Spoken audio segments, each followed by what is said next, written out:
Peter and MJ's relationship in Spider-Man Brand New Day really reminded me of another MCU couple, but before I say which, spoilers for Spider-Man Brand New Day. In Brand New Day, I was really hoping that MJ would regain her memories of Peter and the two would reconcile, but I thought the way they handled it really reminded me of Star-Lord and Gamora in Guardians of the Galaxy Volume 3.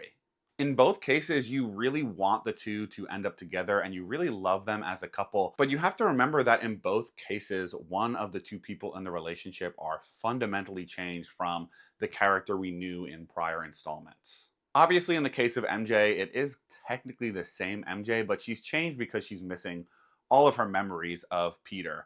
Whereas with Gamora, she was kind of ripped out from a point in time, so those memories are gone for a different reason. But in both cases, you really want the two to end up together and you just want them to remember, but you really don't get that satisfaction because of the impact of past events. And yeah, although we don't get that satisfaction, I thought that was a really interesting way to take the story in both cases, where the impact of both of those sacrifices is not diminished by being quickly undone. And I really wonder what'll happen in the future of the MCU with both of these couples. I do think Star-Lord and Gamora is kind of settled history and they won't end up together, but you really never know because both characters are still around. In the case of Spider-Man and MJ, I have already heard some rumors that MJ's memory is beginning to be restored, and there's some clues throughout the movie and Jean's entering of her mind in both cases in the middle of the movie and in the final act could have triggered her regaining some of those memories.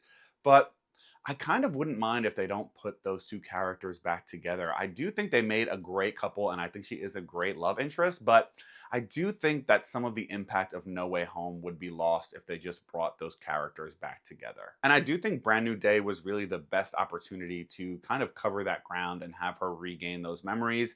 And I don't know if they're going to spend a whole nother installment of Spider-Man or an MCU movie redoing that story. So I could see it going either way. Listen, it would be satisfying if the two end up together, but I do think it would have a heavy impact if they never brought those two characters back into a relationship. Comment your thoughts. Do you think Peter and MJ should end up together in a future installment?